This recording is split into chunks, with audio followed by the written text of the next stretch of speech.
gli spaghetti al dente e un partigiano come presidente. Здравейте! Чудите се как да посрещнете светлите празници. Значи в българската традиция дълбоко е заложено по време на празник да се тъпчем с храна. Още от древността българската традиция казва, че най-важното на празника е да ядем, да се тъпчем.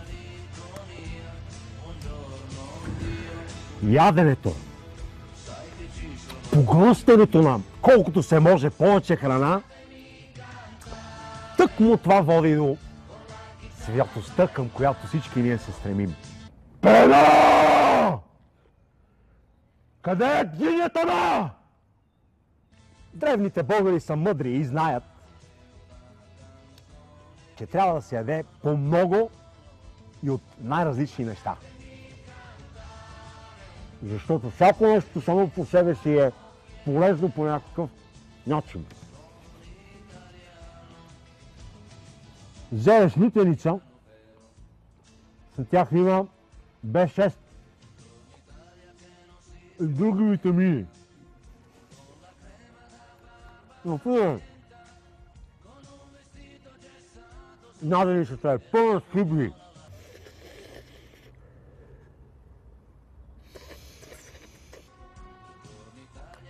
Кюфтета, кебабчета, картофа има сол, ако сте си го насолили, разбира се.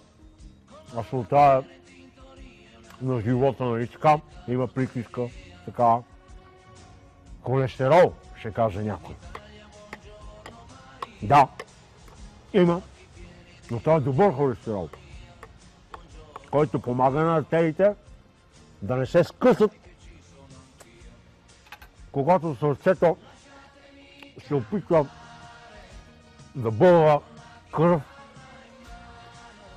поне към жизнено важните органи. Пена! Къде е ракията? По време на празниците трябва да сме състрадателни. Ние трябва да обичаме хората около нас. Има много хора, мизерници ги наричам аз, които поради това, че са лениви и не обичат да работят по време на празници, няма какво да сложат на трапезата. Ето това момченце. Как се казва момченце? Гладен ли си? Искаш ли всичко да ти даде нещо? Сега видим това картофче. Айде! Яш! Ей го там, бе! До канавката. И аз ти казвам.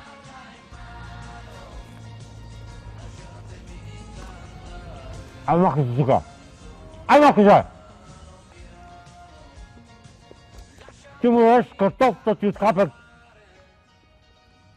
Ти отхапе! Махай се от тука, ти казах! Най-важното е да запомним, че по време на празници трябва да сме смирени и добри.